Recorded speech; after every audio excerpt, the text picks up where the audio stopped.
Okay. Hello. This is obviously my impromptu setup, so uh, my apologies. I am here at the deluxe suite of the Berlin ERP Center of Excellence headquarters with an impromptu lighting rig set up, and I cannot see the live stream on my end. So hopefully everything is good for you. Okay. And let's see. I think there is some noise cancellation. So let me just see if I have that turned off. One moment, un momento. Let's get rid of noise suppression. That seemed to put some funkiness. Okay, so I don't know if I can see comments. Let's just check this out in the chat. Okay, cool. Yeah, let me know if you can do a chat. And hold up. What's going on here? Oh, I know. There we go. That's better. Okay, cool. So let's get on with it. Sorry for my disorganization. So I am back in Berlin. Obviously, ask a question, comment. Hey, I see Novoa Dev. Welcome. Come on in from Twitch, nonetheless. Wow. Okay. What are you up to? What are you working on with Business Central? Are you doing anything slightly insane like me? Cheers.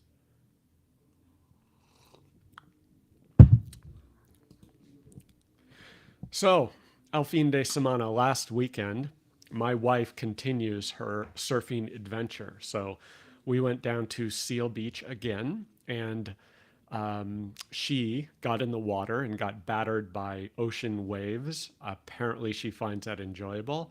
I very much enjoy just sitting on the beach in the nice, comfortable beach chair, sipping my drink, and yeah, watching her watching her try to surf. So that was my Saturday. And then on Sunday, I spent several hours configuring our new Berlin weather camp. And this will be providing live weather from our Berlin HQ, showing you a beautiful scene of the Berlin City Valley. So I got it out all configured, tested, documented so the team can implement that. So that was pretty much my weekend. And then our weekly projects. Finally, after years of delays and just putting it off because it's a major hassle, I finally upgraded the internet at my home office. Good morning, Ted. Buenos dias, senor.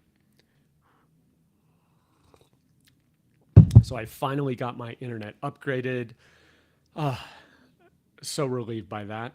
And that in turn triggered a bunch of network troubleshooting because my network was unable to deliver the higher performance of my internet connection. Very strangely, I've never had to deal with this before, right? It's when you go to gigabit plus ISP speeds, you start to see the bottlenecks in the internal network, which I've never had to deal with before. So it's been fascinating. Continue to work with continued document capture on implementation, still learning, still dealing with customer processes. We've kind of figured out most of the product, but now the customer is doing these quirky things that we're just like, okay, how do we deal with that? We're not quite sure. So we're working through those things. Um, and what else? BC performance, production versus sandbox. Question to all of you, I'll get to it, but customers having performance issues in production. We copy production environment to sandbox, and a large portion of the performance issues go away. It's really hard to test and simulate and reproduce the same performance issues in a sandbox than it is in production.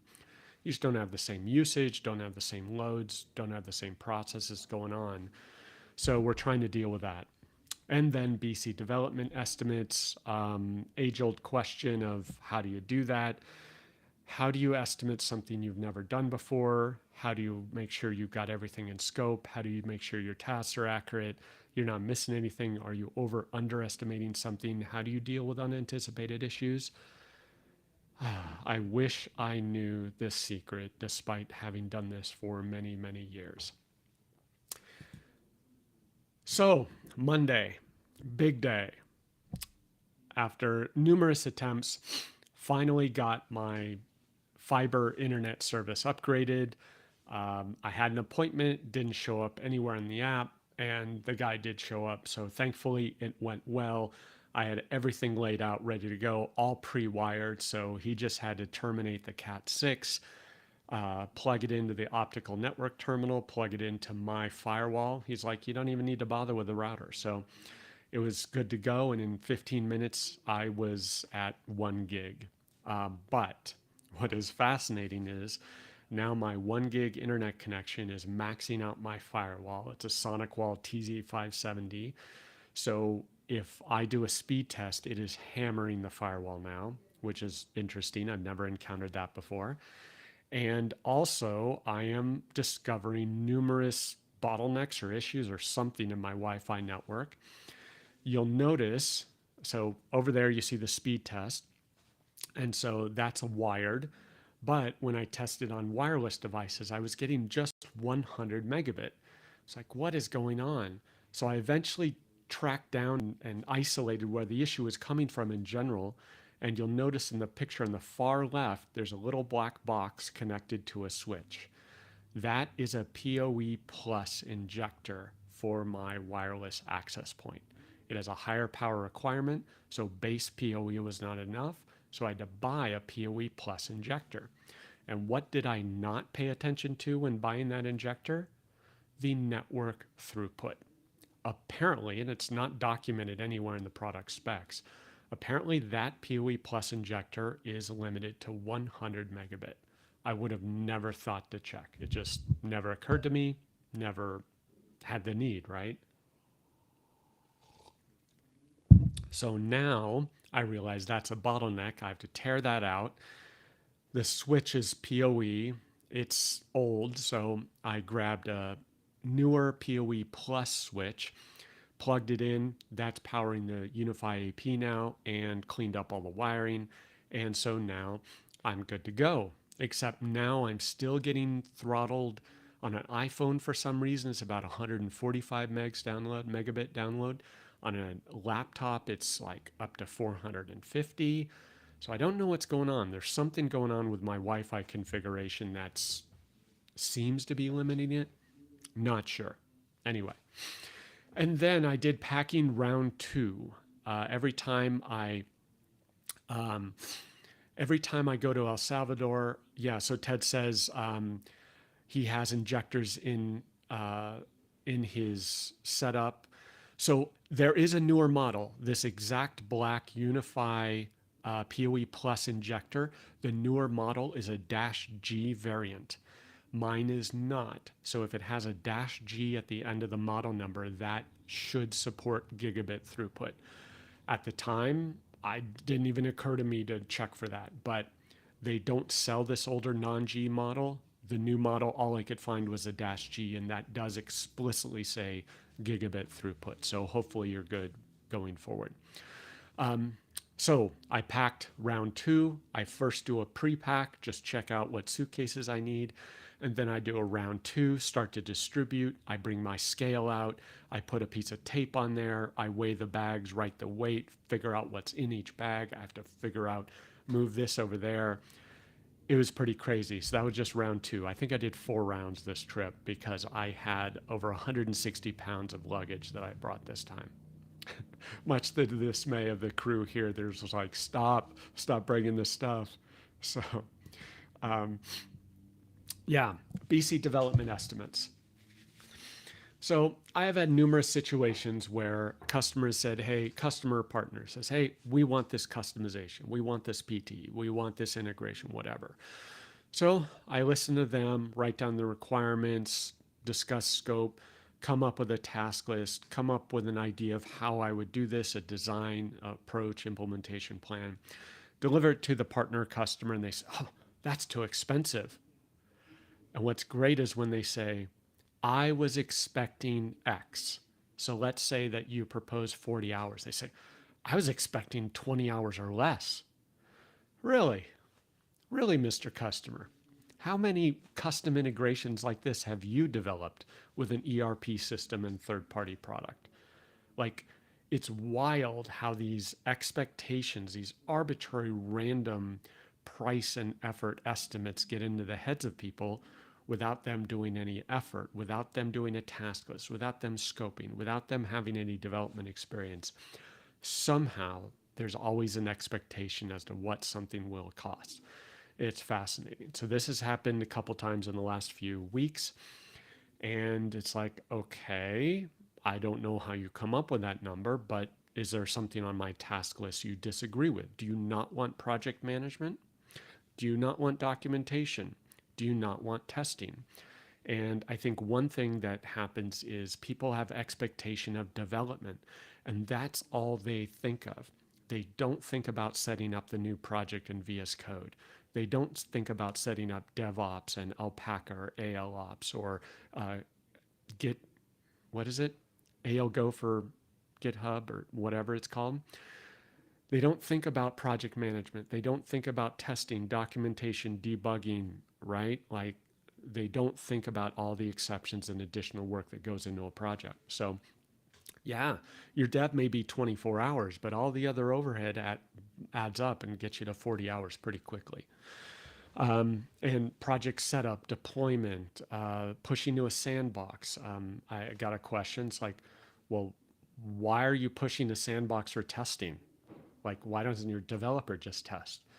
It's like, well, because we actually have experience in this, and the developer can test for a week. Everything works fine. The second we push to a sandbox independently, we discover some other configuration issue or weird quirk or bug or permission set issue or something. And so we have learned developer can test. I need a PTE, I need an artifact, I need a push of the app source app to a separate environment. We always test in a separate environment, and then it's me doing the testing or someone from our team doing the testing. Invariably, we find something within 15 minutes. And that just saves us time from sending it to the customer. So the question was, well, why do you do this? We can do the testing. It's like, okay, so you're going to pay me even though you found bugs in the code that we just delivered. Well, no, of course not. Well, then we're going to do an additional round of testing to catch our bugs before delivery. So, and we do logging and telemetry. And so we had a project where we said, okay, how much logging and telemetry do you want? And the answer was none. And we paused and I said, wait, you don't want any logging, any telemetry in this complex customization? Nope, we don't have any logging or telemetry in our apps. Okay, well, that's fine. That does reduce the estimate by 4 hours, but that extends debugging, right? So if there's an issue, a bug in a complex routine, how do you troubleshoot that, right? You've got temp tables, you got staging tables, you got complex code doing calculations and row selections. With zero logging and telemetry, you're stuck having to debug 2,000 lines of code to figure out where is, a filter going wrong. It's really difficult. And then testing I mentioned, and project management, right? We don't need project management. Okay, so no review calls, right? No code review, no Q&A. What if we have a bug and we have a question? What if we run into something that we think is out of scope, right? So anyway, that all piles into BC development estimates that ends up with a customer saying, well, I expected it to be 50% less. Anyway, that's my rant. So messy ERP data. David is dealing with a project where the data is just crazy. I had a call with David and Jocelyn, and Jocelyn's trying to load ship-to address IDs for customers. So she preps the data, she gets the config package ready, she loads it in, and hundreds of the ship-to address ID records say customer ID not found. So we're like, wait a minute, David loaded the customers, you're just loading the ship-to addresses. Why is the customer not found? So we got a call with David and Jocelyn and me. We're looking at the data. Customer list has hundreds of wild customer IDs that are not in the ship to address ID. And we have ship to address ID that has customer IDs that are not in the customer list. So it's just mismatches galore. They have the same customer created 10 plus times, depending on, say, which salesperson serviced that customer, which product line is that customer buying. We're like, wait a minute, you have 10 different customers for the same customer, depending on who helped them or what they bought. So we're having to go back and try to figure out how to clean up this data. It's suboptimal, as I like to say. And then I did round 3 of packing on Tuesday, just to try to get everything to fit and to make room for the new addition at the Berlin HQ. So that was Tuesday. Wednesday, early morning, got up, did my usual morning walk, 7 o'clock, came back to the office, had a call with the team, had to finish packing, and then I flew to El Salvador. So 8:30 finish packing, 9:30 scramble to call the lift to make it to LAX. And this is stressful because it may take 30 minutes for me to get to the airport. It could take me 2 hours. I just never know with LA traffic. This time, it took me a full hour. So I'm glad I left early. And so got to LAX around 10:30, got checked in. Now that I'm a super fancy Diamond Elite, I just walk right up to the counter. They take my bags and I just sail through pre-check. So hang out at the lounge for an hour, have a snack, and stroll on over to the gate and board. We're a little late departing, supposed to be 1:50. I think we took off at 2:15 or something. And then landed around 7:50 p.m. I think we're a little late. So had to get my luggage. The team, Ronald and Mauricio, got mobile pizza for me. So they picked up some pizza for me, had it ready by the time I came out.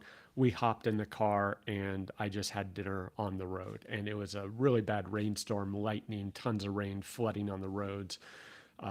Some roads were washed out, so we had to take a different route, rocks, branches, you name it. So took longer than normal, and we got to Berlin by 11:30. It was a late night. I was pretty shot. So it was a 13-hour trip overall for me to get to Berlin, which is why it's a challenging process. And I don't know what the 6 a.m., 8 p.m. I had something in mind when I wrote that. So my challenge is the choices for flights to El Salvador are I can basically arrive at 6 a.m., in which means they need to leave Berlin around 3 or 4 o'clock to come pick me up. I don't want to put anyone through that. Or I arrive at 8 p.m., which means that they can, leave anytime during the day, come to the airport and pick me up around 8. But then we get to Berlin by 11:30. So it's a long day for everyone, regardless. It's kind of challenging to get picked up by a van or something at the airport by myself. So thank you, Ronald and Mauricio. Cheers. And BC performance issues. We have a customer that continues to have performance issues. We've tracked telemetry on there to see what's going on. And this customer uses Business Central Online with MEM. And it seems the performance issues they're having are almost all related to financial reporting or GL related queries or inquiry, whether that is BC financial reports, MEM financial reports, or Excel reports that pull GL data. For whatever reason, it's just really poor performance. And so we initially did a support case with Binary Stream thinking there could be an MEM component. But they recommended, hey, copy production to Sandbox, do testing there, let us know if you can reproduce, and then we'll connect and see what we can find. Because they thought it was environment related. They're like, based on these symptoms, it seems like something with this customer. So we did that, and Sandbox just was not showing the same symptoms as production. So we're seeing issues with base BC, and we think those base BC issues are causing MEM issues in production. But In Sandbox, we see zero MEM issues and we see far fewer base BC issues. So it's really difficult. The customer's frustrated trying to figure out what's going on. And at this point, I think we're going to have to do a support ticket with Microsoft to see. We have a lot of telemetry, but we're just not sure what's causing these issues. We know last week I talked about one issue was they have a BC financial report with 10 columns. We know that that is causing an issue because when you open the financial report page, all 10 columns have to be recalculated, resulting in over 1,600 SQL statements being fired. And that's taking 30 plus seconds just for that page to refresh when you select an entity. Fine. So we can recommend reducing that, but they're getting all sorts of other performance issues in production that we're trying to figure out. So kind of strange. Not sure what's going on there. It's kind of challenging to track down. Upcoming events. Próximos eventos. Summit NA is Orlando, October 20th through 23rd. I originally was not planning on going because of the cost of the conference and travel and everything else, but it looks like Tanya may be going, Alyssa may be going, and we're sponsoring the party there. So I may end up going, just not doing the full registration and attendance at the conference. So I'll be hanging out there. I may. We'll see. We'll see if Tanya twists my arm. But that is in Orlando in October. We have Directions EMEA in Poland, November 4th through 6th.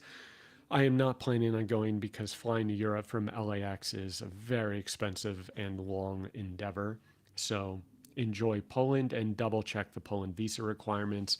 Apparently they have tightened restrictions for Poland, even if you normally would be able to get into Europe or Shenzhen. So double check those requirements.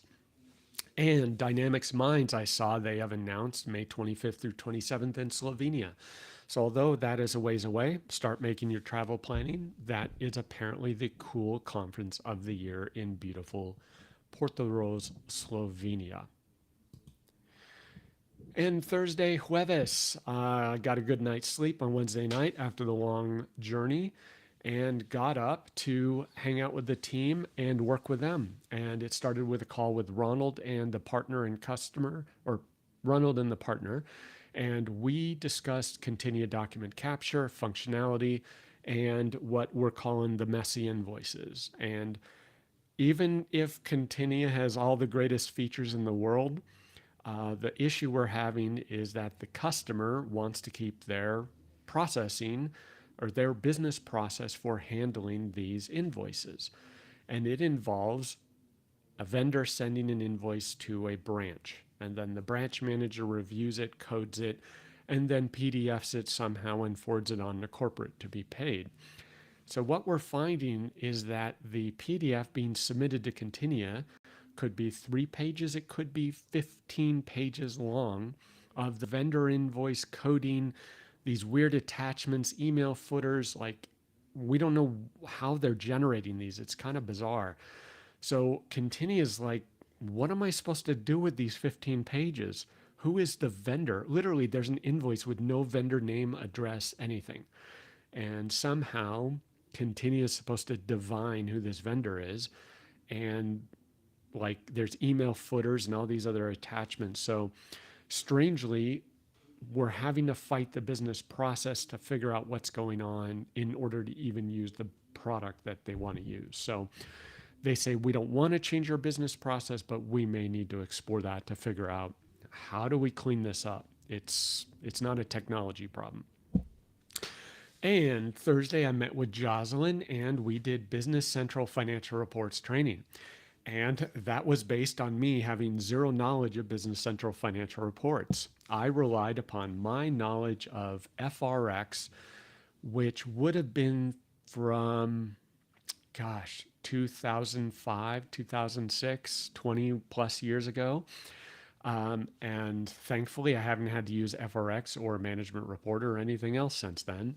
But if you understand row and column definitions for financial reports, you know all there is. And that's pretty much Business Central Financial Reports. I don't know the details. I don't know the settings. I don't know the configuration options, formulas, or anything else. But Jocelyn looked at it. I explained it. And she's like, oh, that makes sense. So she gets to dig into there.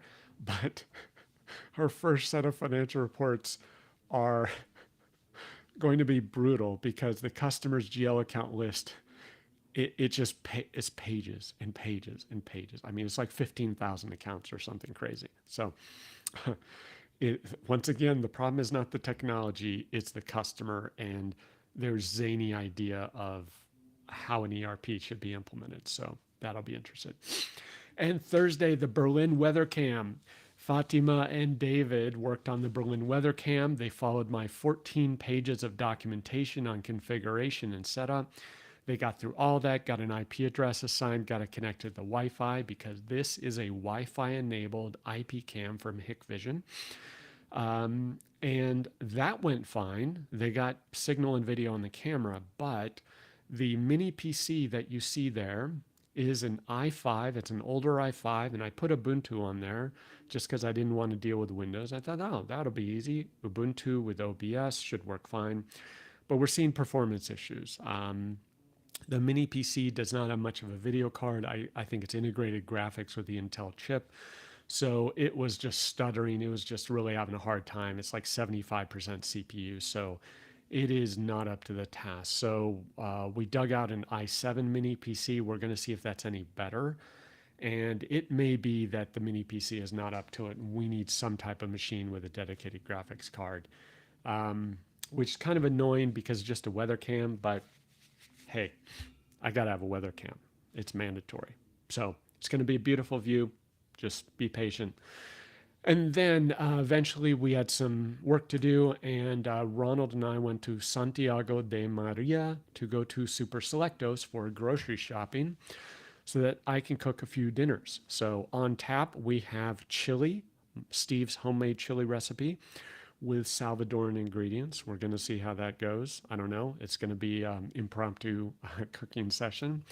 And we're going to have American cornbread because it doesn't really exist in El Salvador. And as far as we know, you cannot buy cornmeal, like the American style cornmeal, Alber's cornmeal in El Salvador. It's only the finer corn flour that would be used for pupusas or tortillas. So I had to import cornmeal, and amazingly, it got through customs and all the luggage inspections. So I'm going to make American style cornbread with Alber's yellow cornmeal, and we're going to have that with chili and rice. And what else? I'm going to do some pasta. And we had on Thursday night, we got back in time for me to grab a bite and jump into Berlin English Academy training. Ronald's doing an awesome job there. The students are incredible, super enthusiastic, working their butts off. And we did simulated customer service calls with the Berlin English Academy students, where I was a customer looking to book a flight, and I came up with some crazy things like Bangkok, but this is for Copa Airlines. They don't fly to Bangkok. And they're like, sir, we don't fly there. I don't know what you're doing, you crazy dude. So it was pretty fun. We had some fun calls. They were stressed trying to take the call, listen to English, do everything. So it was a great time. So Ted asked, Southern or Northern cornbread? You've stumped me. That's beyond my knowledge. I just get the Alber's cornmeal, look at the cornbread or the cornbread muffins, and I like the muffin recipe actually. And pro tip, Alber's cornmeal, do the muffin recipe, but you can do it in a cake pan and it's moister, and you cook it on a smoker outdoors. Works fantastic. So I don't know if it's Southern or Northern. It's just the recipe on the box. It's more like cake. It's not really bread. So yeah, Berlin English Academy is doing awesome. Congrats to the crew there. And Mauricio is helping with photos of all of the students and working on the website. So more in progress behind the scenes there. And Dynamics Con regionals, Dynamics user group meetup, regional meetups, Dublin, Ohio, August 26th, coming up in a few days. Oh, Southern is sweetened, Northern not as much. So this would probably be more Southern. Yeah, that's what it sounds like. It does have sugar. It is sweeter. Dublin, Ohio, August 26th, 27th. Copenhagen, September 4th. Dallas, September 17th. So double check the dates before you go. Okay. Friday, Viernes.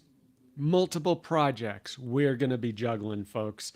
I'm on the phone with Tanya, talking to David, talking with Ronald, Jocelyn, Franklin.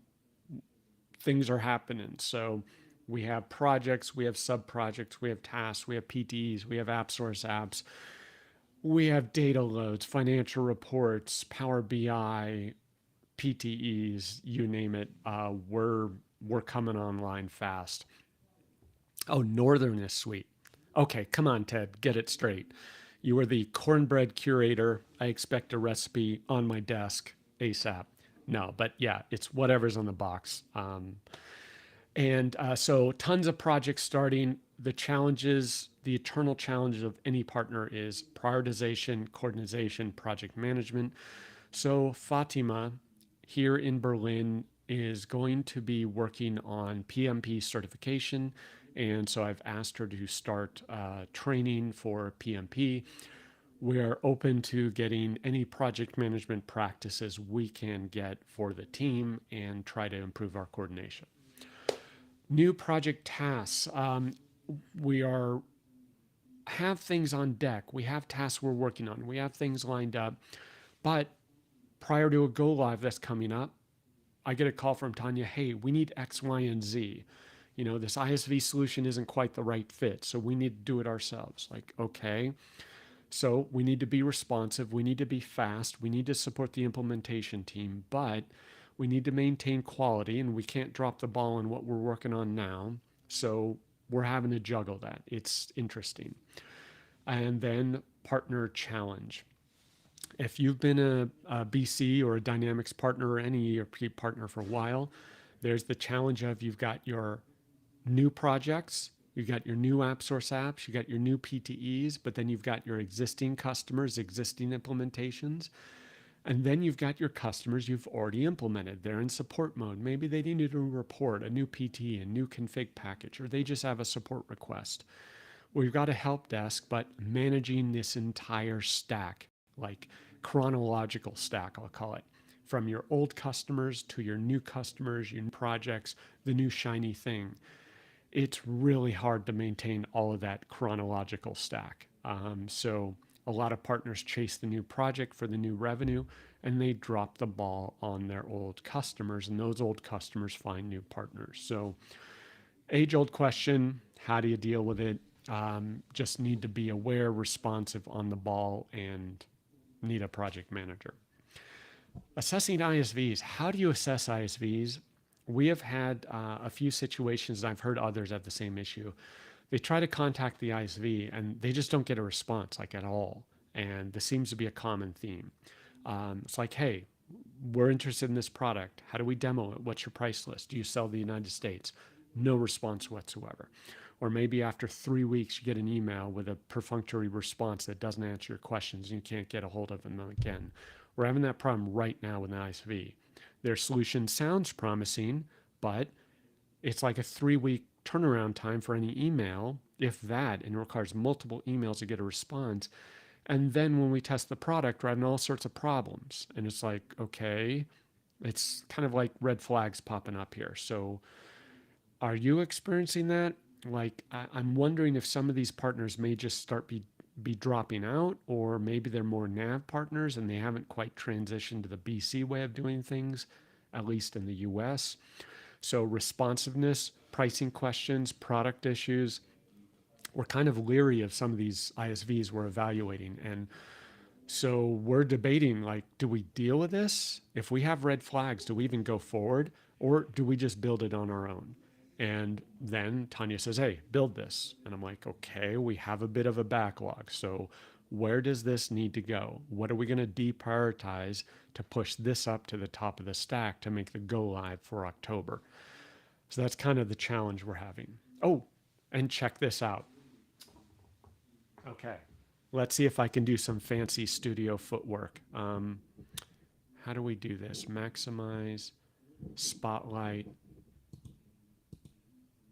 Okay, so check this out. Look at that. Look at that. That is the Berlin FC El Coyolar football jersey. Look at that. So we are sponsoring a soccer team. How cool is that? So that's number one. And then, real deal. Look at how pro that is. ERP Center of Excellence. Yes, very cool. Hopefully it's not backwards for you guys. It's backwards for me, but okay. So look at those. So we're going to be rocking some soccer jerseys at the next conference, hopefully. We'll see how that goes. And so Ted says first, customer service, answering calls. Second, can modify or at least debug code. When was the last time was updated to AppSource? Yes. So customer service, right.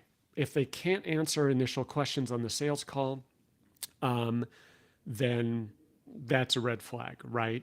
And can you modify or debug code? Usually, at least from a US perspective, the answer would be no. We will not. Very few ISVs, if any, would share the source code. That's just kind of a US thing. And so you need support for modifications, extensions, or debugging. Now, the ISV can have events in there in order to allow you to do a PT or for them to do a PT to extend it. But I would never expect an ISV to make their source code accessible. When was the last time it was updated in AppSource? That's the exact question I asked Tanya. Go to AppSource, check the version, last update date. And in this case, it was December 2024, I believe. Is that good? Is that bad? I don't know. A small, stable app, that might be fine. But she's having issues testing and debugging or testing in a sandbox. So that's a warning sign potentially. Which is better an ISV that is responsive but gives no access to code versus not as responsive but can access the code. Yeah, I'd say accessing the code is irrelevant if you can't modify it, fix it, and do everything yourself. So that's our question. Do we rely upon an ISV that may have issues and we have to deal with that and it's a hassle? Or do we just build our own app and sell it? And it won't be the same. It'll actually be tailored to what we want, how we want it. And then Tanya can call me and wring my neck, and I can call my developer and badger him to get things fixed, get new features, whatever. So we then have that control as the partner slash ISV. So even we as partners are a little leery about relying upon some ISVs because what if the product does 90% of what we want and the 10% gap is critical? So anyway, so yeah, we got football jerseys, we got apps going on, a lot going on. Summit NA roadshows are coming up. What happens if the ISV goes out of business? It does happen. I come from the GP world where ISVs have been in business for 20 plus years. So they have a reputation, they have relationships, and we know them, we trust them. And it was a very stable environment. BC is kind of a new Wild West. We're going to see what happens. Partners go out of business, developers leave partners, developers leave ISVs, ISVs change products, deprecate products, whatever. Yeah, it's a risk. You need to be prepared for it. And hey, even in the best situation, the owner of a company could pass away, right? And that company has to, fold or get integrated into somewhere else. It happens. And so that can happen with your partner, it can happen with the ISV. So you need a contingency plan, even with the best of ISVs or partners you work with. And as we've seen in Microsoft, Google, Amazon, any major corporation, they can deprecate products, right? So you are relying upon that API, that product, that feature set, and they say, no, we're going to sunset that. So then people are left scrambling to get off of that product or platform. So it happens, and I'd say it's part of any decent contingency plan to at least consider what happens if a product is no longer available. Dynamics GP, people have been on it for years, but Microsoft is going to get rid of it eventually, right? Maybe that's 2028, 2029, whatever it is. Customers, hundreds, if not thousands of customers are still using Dynamics GP. They're going to need to migrate. So it happens. It's just a matter of the timeline that it happens and how much time you have to prep. Summit NA road shows. We have Charlotte, September 9th, Houston, December 9th, Fort Lauderdale, December 11th. I just checked those this morning. They look current, but always double check the dates for these events. Excellence updates. Hello to the Berlin crew. I know they're watching right now. So I'm calling this the BC Sprint. It is August. We have September, October, November, December. We're going to be hammered the next few months. Lots going on, lots of learning, super busy. No one is replying, or it's just I'm the only one who wants to interact with Steve here. Hello, Jeffrey. Nope. I see you in the chat. You're coming from X, and I see a couple from YouTube and one from Twitch. So it's kind of a just join a chat. I see the chats, but no one else sees those chats on X yet. So in the Berlin HQ, we have a BC Sprint. Jocelyn, as I mentioned, is learning financial reporting. She's continuing her Power BI journey. David is fighting with configuration packages and super messy data. It's a big implementation, pretty crazy data that he's having to clean up. And he's now having to deal with some challenges and issues with dropship POs. And we need a PTE, it looks like, to coordinate the sales order, purchase order, need some additional information printed on the PO. So we're working through that. And then we've got this choice. Do we go with an ISV for something else, or do we build it on our own? Ronald, of course, is continuing with continued document capture, and we're working through a few quirks and then dealing with the customer business process around that. And Franklin is continuing to rock the tenant admin dashboard, which is our awesome internal tool to manage all our tenants. And he is going to proceed with Excel file imports. We're getting a lot of requests where customers do not want to deal with config packages. And config packages are free, so that's the appeal. But if you've ever had to use a config package repeatedly, every day, every week, every month, not the most enjoyable process to take your Excel file, copy columns, try not to screw up, get them in the config package, upload them, validate, make sure everything runs, get the data in, don't screw up, don't delete all your data. It's not really a day-to-day integration tool. And so you can buy a third-party integration tool, but it's roughly $8,000 a year just for the licensing. Then you have time required for each integration, and it's not problem-free. You've got to debug, you've got to deal with errors, and it's a third-party product. So we really want to have Excel file import. So a customer says, I want to import from Excel into sales orders. Got it. Here you go, customer. Drag your Excel file. Let's recognize your column. Let's push it in. Eric's toolbox, everything has limitations. And once again, do we rely upon this tool that does certain things, may not do others?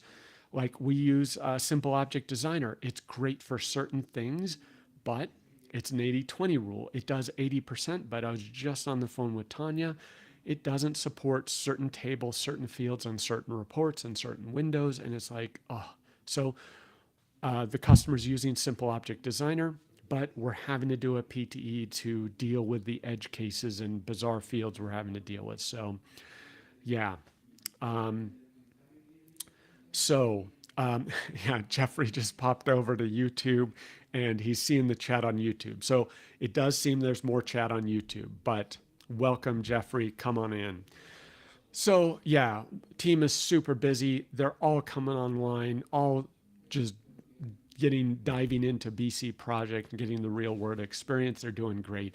And I need to add Fatima's picture on here because she's going to start helping out with project management. And I call that herding cats because she is going to have to figure out what everyone's doing, what all the projects are, what all the tasks are, and she's going to have to start being the ringleader to this circus. And it is a circus. Berlin updates. Bienvenidos. Welcome. So, in the upper left there, that is my morning walk. So, I walk by I think it's a middle school. And in the morning, 6:30 is when the moto taxis start going up the hill right outside the office. So I'm trying to sleep, and you hear them going up the hill, and it is super loud. So about an hour, kids are going to school, parents are taking them to school. They're coming up the hill right in front of us to go to this school. So I go for my morning walk by the school, and interestingly, merchants and tiendas, I think it is, people selling stuff, and kids pick up stuff, and then they go to school. So it's a big affair. It's very cute to see the kids shuffling into school. And then the next one in the upper middle there, that is when the kids leave school in the middle of the day. And so around 12 o'clock, I think, the kids come pouring out of school, come pouring down the hill in front of our office. So that was us returning from lunch. And so very, very cute scene. And if you see the palm trees there, coconut trees, that is our office there with a big coconut tree sticking up from the above the roof line. And then in the bottom left, that is me on my morning walk. I try to walk around the entire city every morning. So that was one of my morning strolls, trying to avoid the potholes and dogs. And then in the bottom center there, that is the team working on the camera. And that's Ronald and Jocelyn just lounging around in the office, get to work, guys. And then right above me, we have the new addition to the Berlin HQ office. And that right there is our Berlin Barista Espresso Station. We have a Eureka, it's called the Eureka Mignon Zero grinder, single dose espresso grinder, and we have the Breville Bambino Plus espresso machine. And that was my iced latte yesterday afternoon. And we have since made hot lattes. We've made Americanos. And we are checking it out. And I only brought one bag of Stumptown with me, so I got to go pick up some more coffee. And we're going to head into the city to do that. So that's what's going on in Berlin, El Salvador. And what else? El fin de semana, this weekend. We're going to try to head in San Salvador to stop by Good Beans Coffee Shop. I have a bag of my favorite espresso. Both my daughter and I love this. This is Passenger Coffee. They're out of Pennsylvania, and they have a roast called Stowaway that it's not cheap, but it tastes like chocolate. It is pretty amazing. So the espresso, yes, that is why I need coffee, because I started doing this when I was tired, and I'm like, oh my God, I need coffee. And literally I was like, okay, that's what I'm calling this live stream, because I'm doing it at 8:30 in the morning. I'm exhausted. So that is my shtick. I talk about coffee. I talk about Business Central. So yes, the Passenger Stowaway Coffee, fantastic. If you like espresso, if you like chocolatey coffee, I highly recommend them. It is not cheap, so I do the subscription, and every month I get mailed 2 bags, and it's free shipping and reduced price if you go on a subscription, which is the case with many small roasters around the U.S. So highly recommend it. So we're delivering that to Gabe at Good Beans in San Salvador. And I'm going to buy some coffee there, and we're going to deliver some mugs, some custom ERP Center of Excellence mugs to Gabe.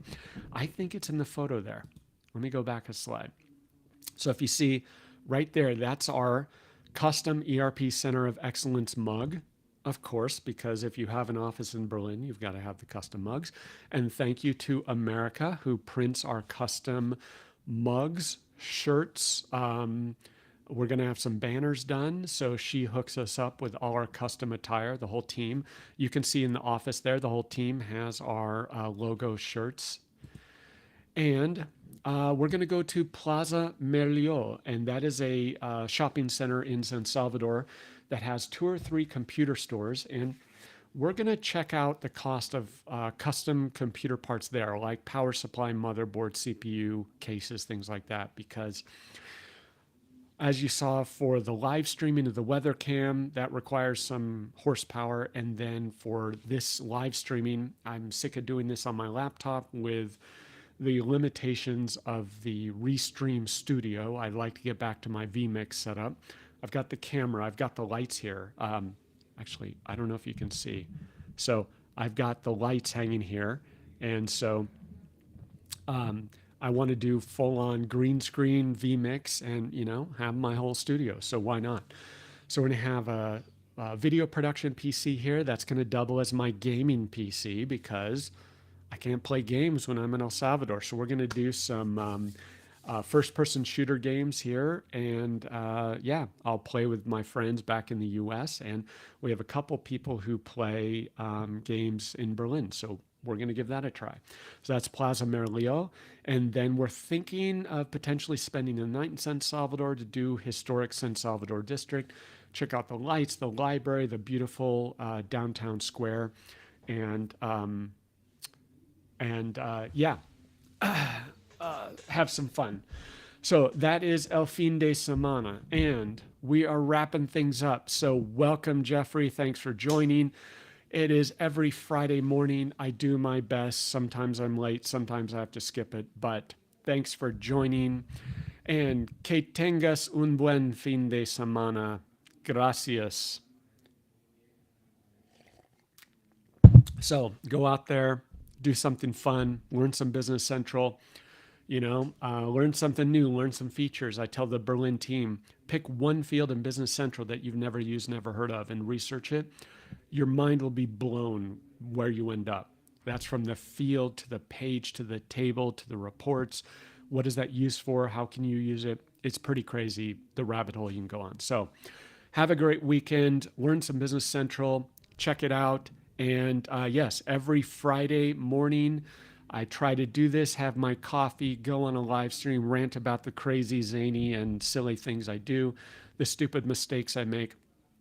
And thanks for joining. Okay, make some good coffee, learn some Business Central, and adios. I'm out.